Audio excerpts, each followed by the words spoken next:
time. It's time. It's time. It's time to shop. ನಮ್ಮ CMR shopping mall ನ latest designs, trendy fashions, ಅನೇಕ ವೆರೈಟಿಯ ಹೊಸ ವಸ್ತ್ರಗಳೊಂದಿಗೆ ಈ ದಸರಾ ಫೆಸ್ಟಿವಲ್ ಅನ್ನು ಸೆಲೆಬ್ರೇಟ್ ಮಾಡೋಣ. ಸಿಎಂಆರ್ ಶಾಪಿಂಗ್ ಮಾಲ್ ನ ಅದ್ಭುತವಾದ ಶುಭಾರಂಭ ಆಫರ್ಗಳು 1+1 combo offer up to 51% off ಮತ್ತು ಇನ್ನೂ ಅನೇಕ. ನಮ್ಮ ಶಾಪಿಂಗಿನ ಬೆಸ್ಟ್ ಡೆಸ್ಟಿನೇಷನ್ ರಾಯಚೂರಿನಲ್ಲಿ. ತಾಲೂಕಿನ ಹೊಸ ಮಲಿಯಾಬಾದ್ ಗ್ರಾಮದಲ್ಲಿ ಅಕ್ಟೋಬರ್ 2ರಂದು ದತ್ತಾತ್ರೇಯ ಸಂಪ್ರದಾಯತರಾದ ಶ್ರೀ ನಿಜಗುರು ಖಾದರ್ ಪ್ರಭುಗಳ ಆರಾಧನೆ ಮಹೋತ್ಸವ ಮತ್ತು ನಾಡಹಬ್ಬ ದಸರಾ ಉತ್ಸವದಲ್ಲಿ ಭಜನೆ ಕಾರ್ಯಕ್ರಮ ನಡೆಯಲಿವೆ ಎಂದು ಕಾರ್ಮಿಕ ಸಂಘದ ಅಧ್ಯಕ್ಷರಾದ ತಿಮ್ಮಪ್ಪ ಸ್ವಾಮಿ ಹೇಳಿದರು.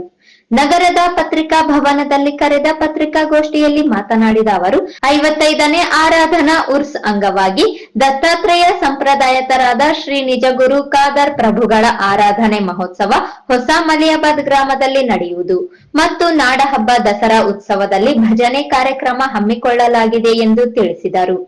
ದಿವಂಗತ ದಾದಾಪೀರ್ ಅವರ ಸಮಸ್ತ ಕುಟುಂಬದವರು ಈ ಕಾರ್ಯಕ್ರಮದಲ್ಲಿ ಭಾಗವಹಿಸಲಿದ್ದಾರೆ.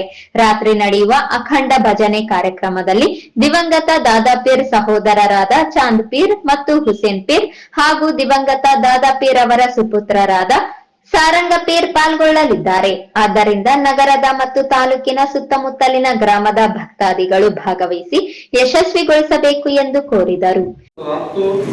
2025ರಂದು ಒಂದು ಕಾರ್ಯಕ್ರಮ ಇರ್ತದೆ. ಈ ಕಾರ್ಯಕ್ರಮದಲ್ಲಿ ಅವರು ಮಗ ದಾದಾಪೀರ್ ಮಂಜಲ್ ಮಗದಂತ ಸಾರಂಗ ಇವರು ಮತ್ತೆ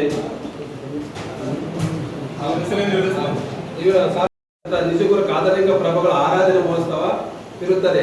ನಾಡಪ್ಪ ದಸರಾ ಉತ್ಸವ ಭಜನೆ ಕಾರ್ಯಕ್ರಮ ಅವತ್ತು ರಾತ್ರಿ 2 ಮತ್ತು 10/2025ರಂದು ಅವತ್ತು ಹೊಸ ಮಲಿಯಾಬಾದ್ ಗ್ರಾಮದಲ್ಲಿ ಭಜನೆ ಕಾರ್ಯಕ್ರಮ ಇರುತ್ತದೆ. ಆ ಕಾರ್ಯಕ್ರಮದ ದಾದಾಪೀರ್ ಮಂಜಾಲ ಕುಟುಂಬದವರು ಖಾದರಿಂಗ ಎಲ್ಲ ಕುಟುಂಬದವರು ಬಂದು ಎಲ್ಲರೂ ಬಂದು ಸುತ್ತಮುತ್ತಲ ಎಲ್ಲ ಜನಗಳು ಬಂದು ಆ ಭಜನೆ ಕಾರ್ಯಕ್ರಮದಲ್ಲಿ ಪ್ರತಿಯೊಬ್ಬರು ಭಾಗವಹಿಸಿ ಅವತ್ತ ಕಾರ್ಯಕ್ರಮವನ್ನು ಯಶಸ್ವಿಗೊಳಿಸುತ್ತಾರೆ.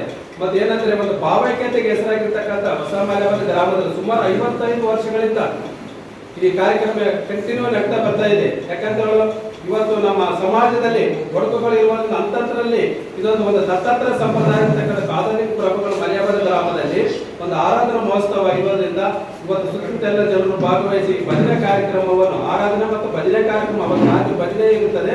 ಆರಾಧನೆ ಕಾರ್ಯಕ್ರಮವನ್ನು ಯಶಸ್ವಿಗೊಳಿಸಬೇಕು ಅಂತ ಈ ಮೂಲಕ ತಮ್ಮ ಪತ್ರಿಕಾಗೋಷ್ಠಿಯಲ್ಲಿ ತಿಳಿಸ್ತಾ ಇದ್ದೇವೆ. ಈ ಸಂದರ್ಭದಲ್ಲಿ Chand peer, Hussain peer, Sarang peer, Mahadev, Eshwarappa ಇದ್ದರು.